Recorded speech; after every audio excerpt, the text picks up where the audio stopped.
I love the movie It, but this book was just not it for me. Hey guys, welcome back to my channel. For those of you who don't know, my name is Faith and thank you so much for watching. It is time for my October reading wrap up. For those of you who have been following along, you know that I have been on a journey to get my physical TBR as low as I possibly can, and we started the month with 47 books on my physical TBR. In September, I posted an Instagram story asking people to give me a punishment if I don't get my physical TBR below 50, and it worked very well for me. It was very motivating, so I decided to do that again this month. I had two pre-orders coming in this month, Mate by Hazelwood and The Defender by Anna Huang, so I figured, you know what, let's make that goal below 45, so then I only have to read 5 books this month. And I was very confident. I was like, oh, it's only 5, I can do that, easy peasy. Spoiler alert, it was not easy peasy at all. Very stressful month, actually. The punishments that I received this month were as follows. Cancel your pre-orders until you get your physical TBR below 45. Not bad for the average person. I am not the average person. I have severe FOMO. So I didn't want to do that. Also, the pre-orders I have coming in November have incentives with them, and I don't want to cancel that because then I probably won't get the incentives once I pre-order it or order it, depending on when I would get it below 45. Suffice to say, I didn't want to have to do that. A 3-minute plank. Probably could have done that in high school. I'm out of shape now. I don't think I could do that. Maybe 60 seconds. Not 180. So didn't want to do that either. Step on Legos. Step on Legos. We've all done it. We've all stepped on Legos. We all know how painful that is. Did not want to do that either, guys. Then Bestie Ellie came up with the worst punishment I could have received. Eat a spider. Eat a spider. That's right. No, I do not want to do that. I am terrified of spiders. I'm actually so unbelievably terrified of spiders. I'm also the pickiest eater you will ever come across in your entire life. So I don't want to eat a spider. In fact, I think I physically would not be able to do that. So let's just say I need to get that physical TBR below 45, okay? So those are the punishments that I'm gonna have to do. And whether I have to do those punishments or not will be revealed at the end of this video, so stay tuned for that. Real quick before we get into things, as always, this video will contain spoilers and I'll put timestamps of when I talk about each book in the description below. And lastly, before we get started, I have noticed that in the past, I will give one book like 5 minutes of time and then another like 30 seconds within the same video, and I don't want to do that. So today I'm giving myself 60 seconds to review every single book. And that will include everything about me introducing the book and me telling you whether I would recommend it or not. But everything else has to be said within those 60 seconds. All that being said, let's dive in. The first book I read this month was actually not on my physical TBR. I was lucky enough to receive an ARC for the next book in my favorite romance series of all time, the Wildflower series, and it was the 4th book called Already at Risk by Amelie Rhys. And I actually did a reading vlog for this book, so you guys should go check that out. And I don't know how well you can see the screen, but 60 seconds starts now. Okay, this book was a 5 stars for me. I loved it. I love Cameron so much. I love him. I love him. I love him. I really liked that they had lives outside of each other. I feel like with romance books a lot, the entire story, of course, is going to be the love story between the two is the main focus of the story. But I feel like with romance books, sometimes he tends to have a life and aspects, like career aspects, outside of her, you know, he has a life. But then sometimes her story literally centers around the man, and that is not the case at all with this book. They were two completely different people. They had 2 completely different lives, and then they just so happened to come together. And I really liked how Cameron cared not only for Natalie, but for Chloe, Natalie's daughter, as well. Oh my god. The writing was so good. The writing in all these books, every single book in the series is a 5-star for me. I adore the series. I adore the series so much, and I love... Okay, so 60 seconds is not as long as I thought it was. So that's it, I guess. So that is my review. Oh my gosh, that was like barely anything. I will say I absolutely recommend this book, and I will recommend the series until my last breath. Moving on to the next book, we tackled It by Stephen King. Again, not sure how well you can see this, but 1 minute starts now. I gave this book a 2.5 stars, and that is incredibly, incredibly, incredibly generous. I didn't really like it, if I'm being honest. I think the horror aspects were done well, but I cannot get over the sheer amount of racism, misogyny, homophobia, anti-Semitism in this book. Also, the disgusting amount of sexual comments involving minors, specifically that scene. And I'm not going to talk about that scene, but look up that scene if you don't know what I'm talking about, and you will discover what it is. It's disgusting. It should not be in this book. I do not like his writing. I had to listen to it on audiobook. If I didn't listen to it on audiobook, I truly do not think I would have made it through this book. I wasn't a fan of his writing. I like the concepts of his stories. I love the movie It, but this book was just not it for me. Yeah, he's Stephen King. You are a weird man for a lot of what you put into this book.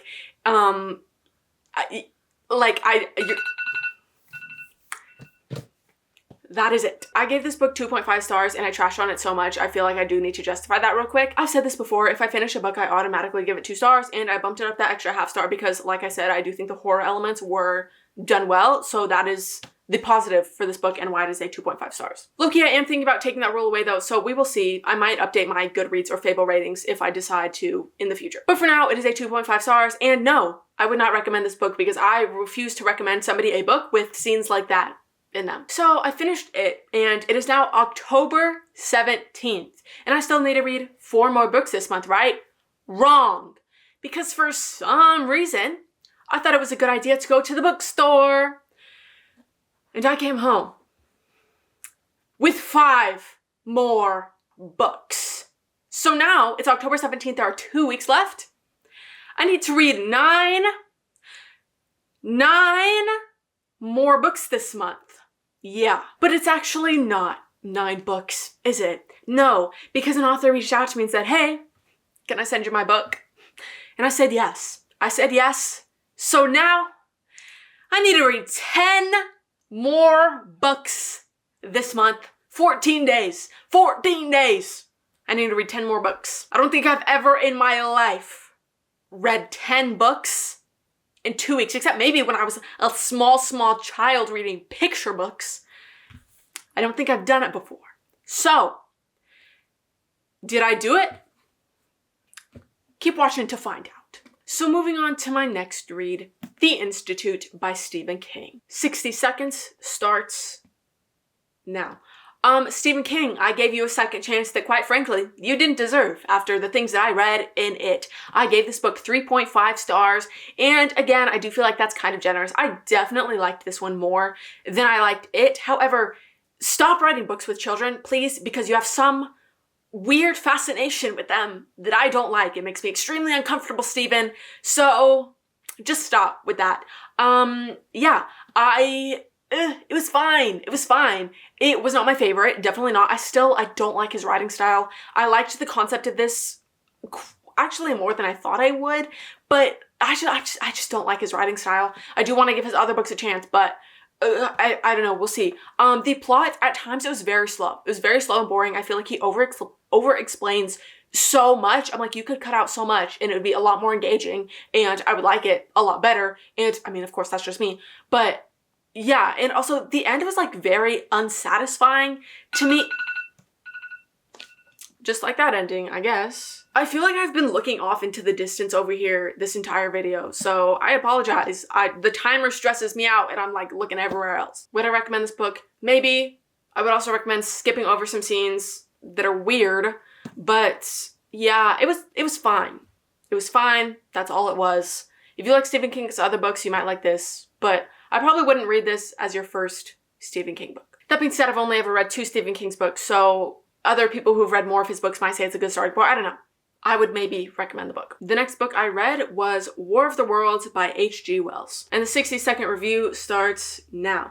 I have seen this movie. I saw this movie a while ago. I loved the movie. I unfortunately did not like the book as much as I wanted to. I ended up giving it 3 stars. There were just parts of the movie, because I kept comparing it to the movie, that I just liked better. I thought the action was done better in the movie, in my opinion. I actually liked the setting a lot better. Instead of like modern day, it's set back in the 1800s London. So I really liked the idea of like Martians before modern technology, because I feel like you never see that really. Everything is like you have all the modern technology to help fight them off. That's not the case in this book. There were parts that were just slow and boring. Some of the language, because it's 1800s London, was hard to understand, but overall, it wasn't bad. It wasn't bad. It wasn't my favorite by any means. For a classic, it probably is on my favorite side, but the characters also were kind of boring. Guys, I don't really know how I'm feeling about this 60-second timer, but we started it this way, we're gonna finish it this way. If you're into classics, I definitely would recommend it. If you watch my past videos, you know I'm not the biggest classics girl, but overall it was an interesting read. So honestly, I probably would recommend this book. Next up, we have Heartless by Marissa Meyer. 1 minute starts now. I really liked how Catherine's transition from Catherine to the Queen of Hearts was very gradual. It didn't feel abrupt. I unfortunately did know the spoiler that Jess died, so I was really worried that it would literally be just like, oh, she's such a good person, and then he dies, and then she immediately transforms. It was not like that at all. It like sprinkled in towards the beginning, like parts of her being like, oh, bad, you know? And it gradually progressed and got more and more and more, and her breaking point was Jess dying, and then from there on out, that was like, all the goodness gone. She's pure evil now. Off with his head truly was the only proper last sentence of this book. If it didn't end with that sentence, honestly, 0 stars, but it did, so I loved that. The only thing that I didn't really like, her feelings for Jess and Jess' feelings for her, kind of to me just felt like they came out of nowhere. Like, I don't know, that's the only part. I liked their relationship, but their feelings literally did just kind of like, poof, they like each other without real reason. Heartless by Marissa Meyer, I definitely would recommend this book, and I'm curious now if I were to watch Alice in Wonderland, whether the cartoon or the live action, if I would feel differently about the evil queen. Even though technically I know this isn't actually canon, because I'm pretty sure Lewis Carroll didn't give her like explicit permission to do this because he has been dead. But yeah, I really liked it, so I would recommend it. And then we have Mate by Hazelwood. And I know I'm doing 60-second reviews, but I do need to clarify something real quick. A lot of the books this month were audiobooks through Libby, and I know I said I finished it on October 17th, and at that point, I still had 10 books to finish. But I will say I started this the day I got it, which was the day it came out, which was early October. And as of October 17th, I was only like halfway through it. So while I was struggling to physically read this book, I was doing the other books on audiobook. So I was kind of doing 2 at the same time, 1 audiobook, 1 physical book. And I'm not putting this in the 60-second review because that would take basically the entire 60 seconds to explain. And that's not a review of this book. But I will say me taking that long to finish it didn't really have anything to do explicitly with this book. I just had a massive reading hangover after Already at Risk. And yeah, no matter what book I would have read after that, I would have struggled getting into. So with that being said, let's get this 60-second timer going. 60 seconds starts now. Okay, this book was 4 stars for me. I did not like it as much as Bride, and I do wish I liked it more. I might try to reread it to see if that slump was truly the issue I had with this book. The plot at times was slow, which is one of the reasons I did have a tough time getting into it. I do feel like there was a unfinished plot line specifically of her fertility issues. I don't know if that was like a political statement of being like, oh, women aren't just their fertility, you know, but I do feel like it's kind of weird because it was mentioned so many times that I feel like we should have gotten some conclusion to it, whether it be she can't have kids, she doesn't want kids, she does want kids, and what of that goes together, you know? But if it was a political statement, I understand. If it wasn't a political statement, I don't, and I do wish that would have been finished in the book. Oh my god. I loved Cohen and Serena, but like, it just, I don't know. Something, it was just too slow burn for me. Way too slow burn. And I wish they would have gotten together or feelings realized sooner. And if you saw me double check that her name was Serena and not Selena, no, you didn't. I knew it. I just wanted to double check.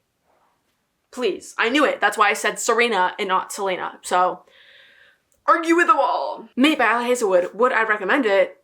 Yes, I would. It's Hazelwood. And again, I loved this book. I just felt my issues with the book were easier to talk about. So yeah. But again, overall, 4 stars. I loved it. And I absolutely would recommend it. And next we have The Great Gatsby by F. Scott Fitzgerald. 1 minute starts now. Okay, I was not required to read this book in high school, so I have never read it before. I've also never seen the movie. So I was surprised that it was not from Gatsby's point of view. I thought, you know, The Great Gatsby, it's about Gatsby. It still was about Gatsby, but like, I thought it would be from like his perspective. It was not. It's from Nick's perspective. Nick was so boring to me. I'm so sorry, Nick. You were boring. It was not extravagant because I haven't seen the movie, but I've seen like clips of it and the trailer and that thing of Leonardo DiCaprio going like, so like I thought it would be extravagant. It was not. It definitely was still extravagant, but not as extravagant as I thought it would be. It was very, very boring at times. I think that if I read it in school and I would have been quizzed on every chapter or the book, I would have been able to pay attention when I got bored because I'm being quizzed on it. But because I wasn't being quizzed on it, when I got bored, I did kind of like zone out. So yeah, it was boring to me. Honestly, it was like, and I gave it 3 stars. I think I forgot to say that. And because a star rating is important, I'm allowing myself to say it outside of the 60 seconds. Would I recommend The Great Gatsby? I mean, I didn't like it, but like I probably would recommend it because I feel like schools teach you and make you read it for a reason. So yeah, I guess I would recommend it. And I will say it's a short read. It's very quick. So you should probably read it. And then I read 20,000 Leagues Under the Sea by Jules Verne. My phone is almost as big as the book. Okay, 60 seconds starts now. Okay, this is another one. I just didn't really like the writing style of it. I didn't like how it was formatted like a historical journal, kind of. But that being said, there were definitely times that I was bored. I loved it in the beginning, lost me a bit towards the middle-ish, and I did pick back up again for me towards the end. The scene of them suffocating, I thought actually did scare me. I thought that was very realistic. The thoughts that he was writing that he had, it made me feel like I was being suffocated, and I didn't like that, but I did, like, that's good that I felt that way for his writing. Anyways, there's a part where they drink sperm whale breast milk. I have no words for that. Like, that was weird. That was weird. I didn't like that. The end where they, like, don't know where Captain Nemo went, I did like that. That played into Journey to the Mysterious Island, which is where I know this book from. Again, I forgot to say the star rating. I give this 3.75 stars. 20,000 Leagues Under the Sea by Jules Verne. Honestly, I probably would recommend this book. Up next, we have Guess Who by Chris McGeorge. Because this isn't a super popular book, I'll give you a little bit of insight into what it's about. Essentially, a group of people wake up in a hotel room and there's a dead body in the bathtub. And one of the people in the room killed the person in the bathtub, and they have like 3 hours to figure out who, or else they all die. And our 60 seconds starts now. I give this book 3.5 stars. Honestly, it was a little bit predictable. I definitely only had one suspect and my suspect was correct.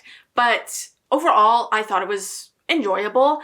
It does take place, like 80% of it takes place in literally one room.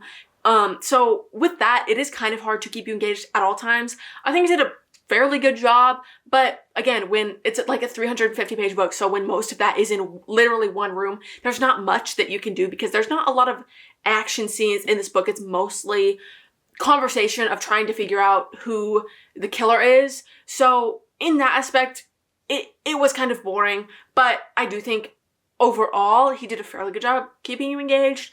There's a huge sequence in this where it's a flashback that did kind of bore me a little bit, especially the beginning of that flashback. Towards the end it was better, but the beginning of the flashback I didn't like because like at the moment it's like, why is this relevant?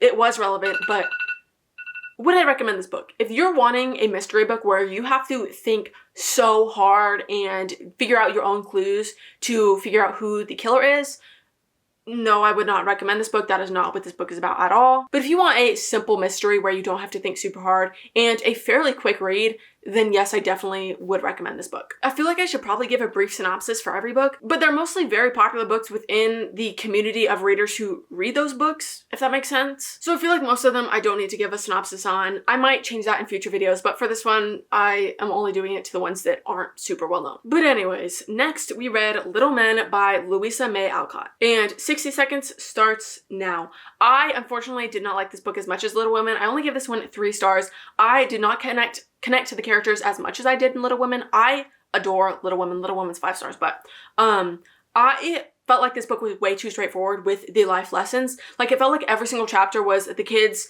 did something wrong that, you know, everyone did wrong in their youth, and then you live and you learn, right? Like, in one chapter, they lied about something, and then they get caught lying, obviously, and Mr. Bears literally says honesty is the best policy, and then they're like, he teaches them and tells them why you don't do that. And it felt like that was pretty much a repeated thing that happened over and over. Like every chapter was just that, but a different life lesson. And again, it was just way too straightforward about things that I've already lived and learned, those things. So it's like, I feel like I didn't gain as much from it, and I just wish it would have been more metaphorical with it, of being like, oh, we see what they've learned from it, rather than just you telling us literally the actual life lesson, if that makes any sense.